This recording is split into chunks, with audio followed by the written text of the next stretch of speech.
And today we're going to geek out on virtual reality. But Jay, you've been living in this space for a bit. Maybe you can tell our audience a little bit about your involvement in the space and how you got into it. Yeah, absolutely. So, I guess as you mentioned, we've been doing video production and photography and animation and stuff for a while now. And we did a lot of that in the traveling tourism industry. We would go down and we would film resorts. We would film, anything from the beach to the pool to the restaurant. It's a hard job. Somebody's got to do it, right? But what we noticed, 360 video came along about 5 years ago, I would say. And that's when we started to see kind of a groundswell of that, and basically what it was GoPro had come out with this rig where you could put 6 cameras together and take video footage of everything all at the same time. And so we started out with that. We made our own rig out of cardboard first, just to see if the technology would work and we could get it to work. And it did. It was really fun. And then we just kind of built up from there. And now we use a lot of different kinds of equipment. But we moved into the virtual reality space because what we noticed was that it just delivered a greater experience. It provided so much more context to a video, to a situation. It's 360-degree video, so you can look in every which direction. You can look up, down. You use your phone if you're using your phone, and you can kind of look all around. And so it provides a lot more context and information to the viewer, and it allows the viewer to explore their surroundings. And we found that to be a really potent marketing material. We found that to be really engaging. And there's a lot of studies have been done since then that kind of prove that it's a much more engaging type of content, because it allows you to explore the environment. And so we really kind of delved into that, and we've really pushed that in the travel industry over the last 5 years. How quickly have you found VR evolving over time? Is it going quick? Do you think it could go quicker? What are your thoughts on that? So I would say that the technology behind VR has changed fairly rapidly. Technology in general, we see new phones come out every year. 2 or 3 versions of new phones come out every year. And the same is very much with virtual reality. The technology changes very quickly. It's been slow to adopt in some areas. And I would say, unfortunately, particularly the travel industry has been a little on the slower side to adopt it. To some degree, that's understandable, simply because people haven't been sure what it is and how they're going to see a return on that investment. And that's always very important. In other areas, training, industrial applications, it's being picked up, I would say, fairly well, fairly quickly. But in a lot of other industries, it's kind of been lagging behind.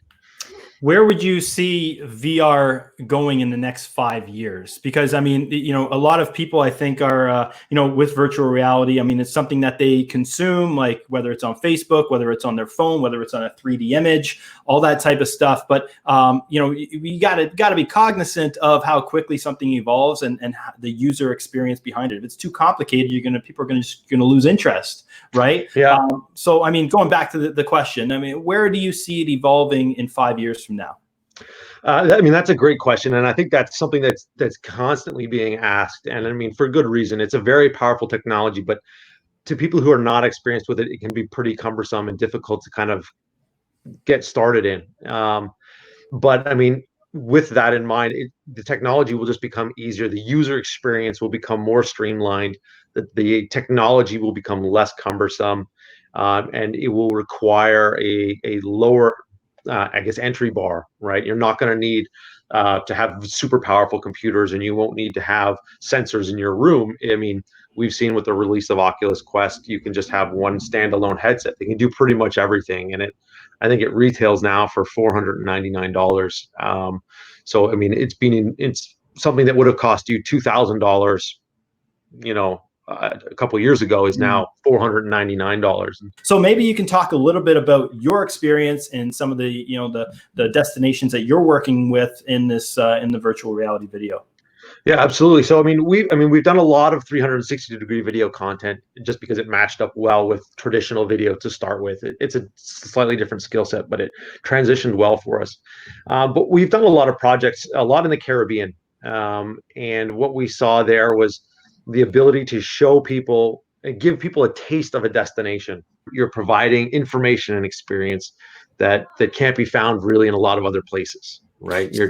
Yeah, it's so important now, so more than ever, is just that trust factor. And I think Mhm. that's when we do come all out of this, out of the pandemic, that's going to be the big opportunity. And I think that's where a lot of agents are going to win, is where they've, front loaded a lot of value and created an opportunity where they were able to gain trust from those clientele. Because Absolutely. I do think it will be an industry that does thrive coming out of this. The more and more people are a little hesitant to maybe book travel on their own, they want to have that sort of peace of mind to help them out. And I really do think the service that you provide, or even virtual reality as a whole, it allows a really good opportunity to front load that value for those travel agents to their clients. Absolutely. And I mean, I think one of the angles that we take is definitely the education perspective. And so, I mean, it's not only a way necessarily to educate your own client, but to educate yourself. And so when we create content for destinations, we try to we'll do interviews with hoteliers, restaurateurs, public officials, anybody that can help educate,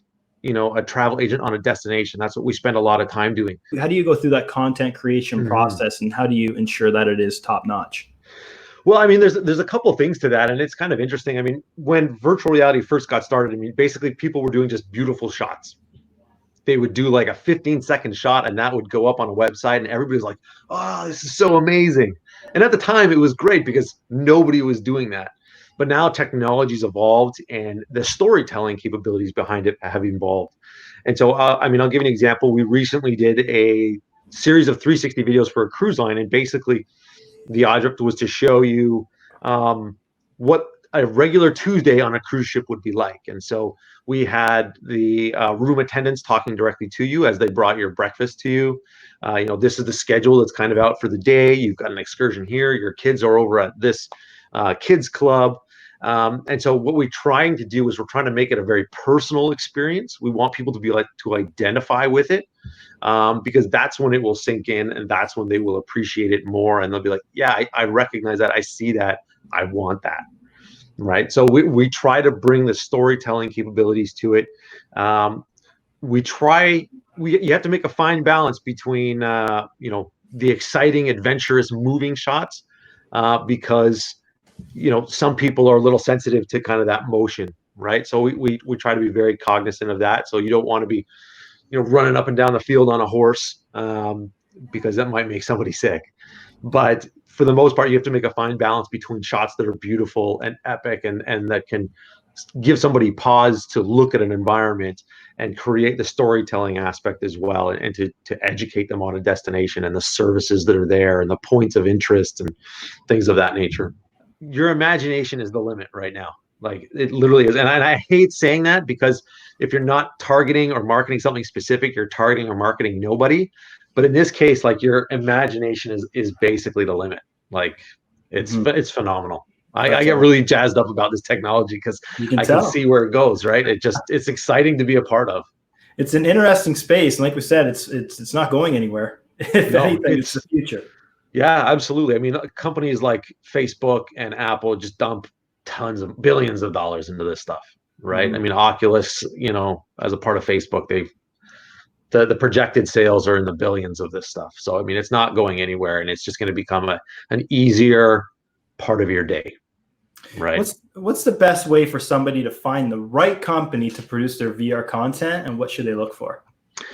Well, I think experience is something that's really important. So, I mean, just from our perspective, we've been doing a lot in the travel and tourism space for years now. And I think that's really important. We've done a lot of international travel, and that always helps. Sometimes you end up in sticky situations depending on where you're at. And it helps to be able to know how to navigate those situations and to kind of know what to expect. I mean, you're always looking for competitive pricing, but I think things like experience and kind of a proven record of final product is kind of a key to know, right? What's the best way that people can get in touch with you? Absolutely. So I mean, I'm on LinkedIn, Jay Palmer, and but I've also got an email, Jason at Winged Whale Media. Um, I'll spell it out because a lot of the times people don't know what a winged whale is. So it's just WINGED WHLE media.com. And it's just like a flying whale. If we can make a whale fly. We can make anything fly. So, Oh, that's the story behind it. You can make a whale fly. You can make anything fly. I mean, it was a bunch of smart Alex sitting around the couch in the office trying to figure out what the name was going to be, and we, for some reason, we just couldn't drop that name. So that's eventually what it came, and then we tried to justify it in the aftermath. Hey man, no, I love it. It's like sky's the limit, right? Exactly, it's exactly what it is. So Awesome. yeah. Jason, thank you so much today. Again, if you guys want to get in touch with Jason, you know where to find him. You can find him on LinkedIn, as well as Jason at wingwhalemedia.com. Yeah, thanks a lot, Jay. Absolutely no problem. Thank you so much, Jay. Talk to you soon. Ciao.